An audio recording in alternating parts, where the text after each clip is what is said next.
Hey everybody, in this video I want to talk about my favorite self-tanning products. I also want to talk about how I prep my skin before I self-tan and also the aftercare. So if you want to see how I self-tan and the products I use, then please just keep watching. So the first product I want to talk about is by Neutrogena, and it is the Neutrogena Micro Mist Airbrush Sunless Tan, and mine is in 3 Deep.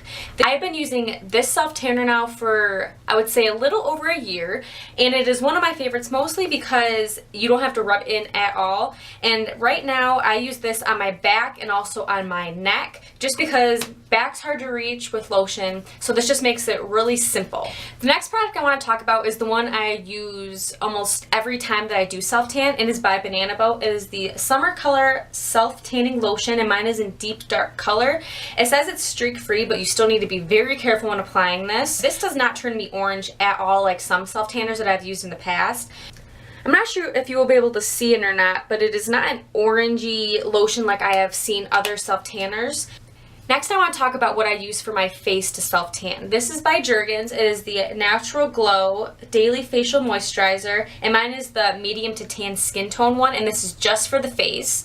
And it has an SPF of 20, and what I will do is I will mix this, and then I will also mix my daily moisturizer. This one is by Equate. It is the Naturally Beaming Daily Moisturizer, and this is the SPF 15. I will do about half of this and half of this, mix it together, and then I will just apply it to my face like I normally would. The main reason I like to mix them is because I've noticed in the past when I've used Jergen's products that they tend to turn a little on the orange side, and when I normally just use the Jergen's and don't mix it with anything, I notice my hairline kind of turns orange, and I do not like that at all. So I notice mixing it with another moisturizer does help a little bit.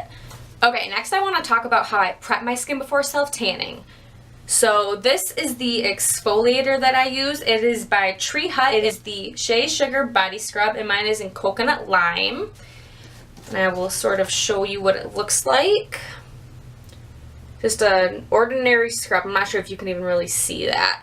So what I will do is I will exfoliate my whole body, and then I will use my body wash just on a regular washcloth afterwards, just to make sure that it doesn't leave any residue behind, because any kind of lotion or residue, any kind of oil will definitely make your self-tanner not penetrate as well as if your skin is just clean. So I make sure before I use a self-tanner that I moisturize areas that tend to get dry. So I use this Vaseline Spray and Go Moisturizer, and it is the Coconut Radiance one, and I do like this one a lot. So what I will do is I will just spray my wrist with it. I will also spray my elbows, my hips, my knees, and also my ankles and feet, just to make sure that I do not have any areas that are dry that the color will soak into, because if you do not moisturize the drier areas, the color of the self-tanners will just soak into those areas, and that's when you get like blotches and that really dark, dry looking skin. So I always make sure I moisturize the dry areas just to be on the safe side.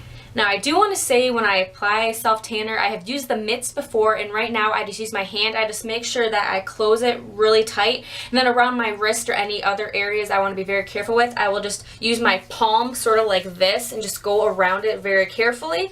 And then afterward I will wash my hands, and then what I will do is take the Neutrogena Micro Mist and just spray my wrist area, just to make sure that I don't have any weird water splotches, because that has happened to me when I do not do that. Also, what I want to mention is before you apply self-tanner, you do want to make sure you are completely dry. So what I do is I let my body air dry for about 5 to 10 minutes before I apply it.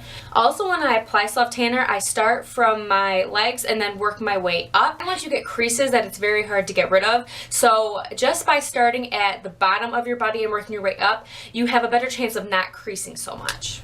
Also, when you self-tan, I would say try not to get wet or take a shower or jump in the pool or anything for the rest of the day. It does take about 2 to 3 hours for the tan to develop that I use. So what I like to do is take a shower like midday, and then for the rest of the day I'm just good to go, and then by the next morning I can shower.